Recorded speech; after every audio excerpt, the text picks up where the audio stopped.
तो यह मनुष्य शरीर की उपादेयता का पाठ बतलाता है कि यदि हम 24 घंटा में 18 घंटा पढ़ते हैं तो 18 घंटा बैठकर आत्मिक खोज, आत्मा के अनुसंधान करें, और 18 घंटा के पश्चात जो 6 घंटा बचते हैं उस 6 घंटे में पढ़ें लिखें, खूब जो करना है करें। आत्मीय जीवन के हिसाब से हमें 24 घंटा में 20 घंटा, 22 घंटा, 16 घंटा, 15 घंटा इस कारागार से निकलने का प्रबंध करना चाहिए। कबीर साहब ने तो कहा, सांस सांस में नाम सुमिर ले, अवधि घटे तनिक, प्रत्येक सांस में नाम सुमिरन करो। अंतर की पढ़ाई, अंतर का अनुसंधान वह पढ़ाई है जिसमें आत्मज्ञान हो जाता, जिसमें कोई जीव सदा सर्वदा के लिए परम आनंद को प्राप्त कर लेता, वह ज्ञान। और यदि ऐसा नहीं कर पाए तो भगवान श्री राम कहते हैं, सिर धुनी धुनी पछताए, सिर धुन धुन कर करके पश्चाताप करना होगा। अंधकार मंडल में शरीर छूटा तो नीचे की जोनी में आ जाएंगे। कबीर साहब कहते हैं, गफलत मत कर, एक दिन जम तेरा आवे, सौदा करन को याजक आया। यह शरीर रूपी पूंजी परमात्मा ने हमें परमात्मा भक्ति रूपी सौदा करने के लिए दिया। इस आयु को ना जाने हम खा पी कर कहाँ गवा दिया। पूज्य बाबा के भजन में श्रवण कर रहे थे, किस आयु को, प्रत्येक सांस को 18 वर्ष में हमने क्या उपलब्धि की, बचाया। किसको बचाया? घर को बचाया, पुत्री को बचाया, पुत्र को बचाया, नौकरी को बचाया, और स्वयं संसार से चले। यह बचाना कैसा? यह बचाना अज्ञानता। स्वामी राम तीर्थ गए थे जापान।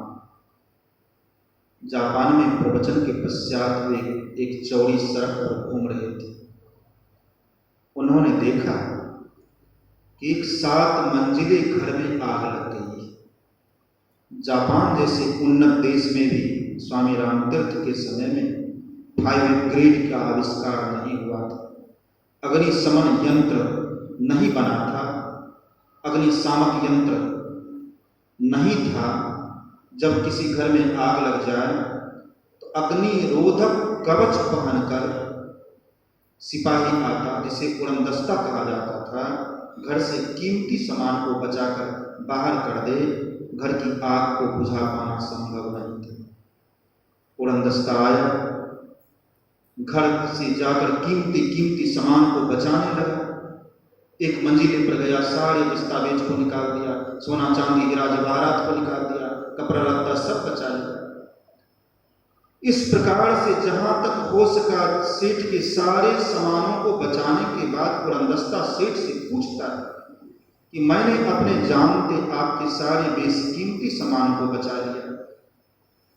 आपके नजर में यदि कोई सामग्री हो तो अभी आपके घर में प्रवेश किया जा सकता है, सामान को बचाया जा सकता है, बताएं कि क्या निकाल दो।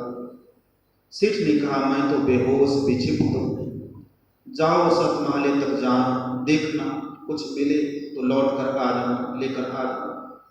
उड़नदस्ता 1 महल, 2 महल, 4 महल, 5 महल, 6ठे महल तक कुछ नहीं मिला।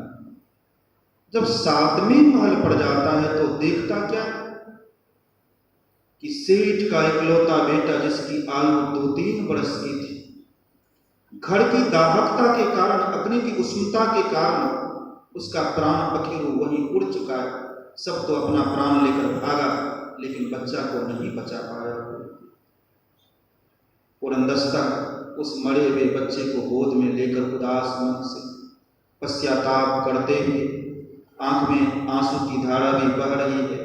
जब रोड पर आया तो दर्शक पूछता है, उड़नदस्ते, अन्न दफे जब तुम आते थे तो खुशी खुशी आते थे कि मैं सेठ के कीमती सामान को बचा लिया, इस बार क्या लाए? क्या हानि हो गई? उदास क्यों? रो क्यों रहे? पश्चाताप क्यों कर रहे? उड़नदस्ता ने कहा, अपनी मूर्खता। यदि इसे बचा लेता, संपत्तियां जर जाती तो फिर से संपत्ति हो जाता। सामान तो बचाया, लेकिन भोगने वाले ही संसार से चले। जिसे बचाना चाहिए था उसे नहीं बचा पाया, जो नाशवान था उसको तो बचाया, जो अविनाशी था वे ही संसार से चले गए, भोगने वाले ही विदा हो गए, संपत्ति रखकर अब होगा क्या। स्वामी रामतीर्थ ने लाल कलम से डायरी में लिखा कि संसार के प्रत्येक मानव की यही दुर्दशा है, वह नौकरी को बचाने में लगा हुआ है, कल चीलर बन जाएगा, इसको बचाने में नहीं लगा हुआ है। स्वयं चला जा रहा है, आयु घटती जा रही है, दिन बीतत जावे आयु फुटावे, भजो भजो प्रभु नाम, परिजन धन सारा, सुत वित दारा, नहीं आवे को काम। गुरु महाराज कहते आयु चली जा रही है, इसको तो बचा नहीं पा रहा है, लेकिन पत्नी को बचा रहा है, पत्नी बीमार है, नौकरी बचा रहा है, सस्पेंड हो जाएंगे, एक आशा पर जीता चला जा रहा है, घर में मार्बल लगा रहा है, लेकिन मार्बल में शौच कौन करेगा, लेट्रिन कौन जाएगा, इसको नहीं बचा रहा है कि जो लेट्रिन जाएगा उसको भी कम से कम मनुष्य का शरीर प्राप्त हो कि वह लेट्रिन जाएगा। अपने आप को नहीं बचा रहा है, वह सबको बचा रहा है, बेटी का विवाह बचा रहा है, बेटे का पढ़ाई बचा रहा है, सब कुछ को बचा रहे हैं हम, लेकिन अपने आप को नहीं बचा पा रहे हैं। भोगने वाला ही संसार से विदा हो जाता, हम हैं तो हमारी पत्नी, हम हैं तो हमारा पुत्र, हम हैं तो पटना आश्रम, हमारे नहीं रहने पर पटना आश्रम की क्या आवश्यकता। हमारे संतों ने कहा लोगों अपने आप को बचाओ, सबसे बड़ी उपलब्धि हो जाएगी। बुद्ध ने अपने को बचाया तो राहुल को अपनी आत्मा में मिला लिया, जसोदरा को अपनी आत्मा में मिला लिया, मीरा ने अपने आप को बचाया तो अपने पति को मुक्त कर दी, संतों ने अपने आप को बचाया तो संसार को तार डाला। यदि संसार को बचाने में रह जाते, पूज्यपाद शाही स्वामी जी महाराज अपने पोता को अपने पुत्र को बचाते तो संसार के आंसू को नहीं पोंछ पाते। संतों ने कहा लोगों बचाओ अपने आप को, अपने बेशकीमती सांस। भगवान बुद्ध ने कहा भिक्षु ध्यान कर और सावधान रह, अपने चित्त को खुशी की तरफ मत ले जा, ताकि तुझे बेपरवाही के चलते नरक में लोहे का गोला ना निकलना पड़े और जलते समय चिल्लाना ना पड़े कि हाय दुख है। अपने आप को कम से कम इतना अवश्य बचा लें, चाहे रात भर जग कर हो या जग कर हो या एक पैर पर खड़ा होकर के हो या रो कर करके हो, इतना अवश्य कर ले मनुष्य शरीर के राते कि कम से कम कुछ ना कुछ अंदर में दिखाई पड़ जाए। कम से कम मनुष्य शरीर को बचा। यदि नहीं बचा पाए तो भगवान श्री राम ने कहा सिर धुनी धुनी पछताए काल ही कर्म ही ईश्वर ही मिथ्या दोष लगा। हम झूठा ही दोष लगा। एक बैल को जब याद आता है अपने मनुष्य शरीर का तो वह पछताता, आज परमात्मा ने मनुष्य का शरीर दिया था, यूं ही जीवन गंवा दिया, आज बैल बन गए।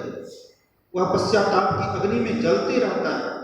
भगवान श्री राम कहते हैं कि ऐसी अग्नि में जलना ना पड़े। यह मनुष्य का शरीर एक किस्म का नाव है, भवसागर मतलब 84 लाख प्रकार की योनियों से बचने के लिए, चीलर मच्छर पिलुआ पिपड़ी कीड़ा मकोड़ा गाय भैंस बनने से बचने के लिए यह नाव है कि पार कर जाए। अनुकूल कृपा तो है ही है कि परमात्मा कितना स्वस्थ रखे। गप करने में समय है, मोबाइल देखने में समय है, बैठकर ध्यान करने के लिए समय नहीं। मन खराब हो जाता, माथा में दर्द हो जाता, भजन नहीं कर पाते। और गुरु कृपा तो अनायास ही प्राप्त है ही है, करेंगे तो गुरु की कृपा अवश्य होगी। तो ऐसे समान को पाकर, परमात्मा की कृपा को पाकर, ऐसे नाविक को पाकर हमें चाहिए। संतों ने यह नहीं कहा कि घर छोड़ दो, और छोड़ना संभव ही नहीं है।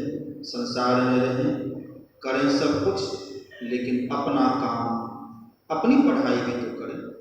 शरीर के लिए पढ़ाई करते हैं, अपने लिए भी तो करें। शरीर के लिए रोटी बनाते हैं, अपने लिए भी तो करें। शरीर के लिए साड़ी पहनते हैं तो अपने लिए भी तो पहने। आज बहुत सुंदर साड़ी और कल नंगी रहेंगी तो कैसा रहे। डेट वारंट निकल जाए कि कल सजाए मौत है, बचने का प्रयास नहीं करें तो हमसे विशेष मूर्ख कौन होगा। यह प्रतिपाद्य विषय हम आपको खतरा की तरह चेतावनी दे रही है कि आगे इतना वोल्ट का करंट है, इससे बचना चाहते हो तो यह उपाय करो। आगे यह खतरा है, यह बचना चाहते हो तो यह उपाय करो। वह उपाय है अंतर साधन और सदाचार का पालन।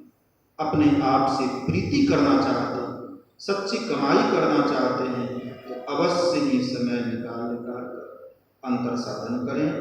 परमात्मा की भक्ति वह पढ़ाई है, परमात्मा की भक्ति वह व्यापारी है, परमात्मा की भक्ति वह खेती है, जिससे कि अपने अंदर में वास्तविक सुख की प्राप्ति होती है। तो वह खेती करें, व्यापार करें, पढ़ाई करें, जिससे कि आत्मिक सुख की भी प्राप्ति हो और शरीर से निकलकर कम से कम अगला शरीर मनुष्य का प्राप्त हो। संजय इंजीनियर साहब फीता से नाप रहे थे। कल कौन फीता से नापेगा? यदि दूसरे जोन में मान ले मनुष्य का शरीर प्राप्त है तो दूसरे घर में जन्म लेंगे। यहाँ फीता से नापने से क्या होगा?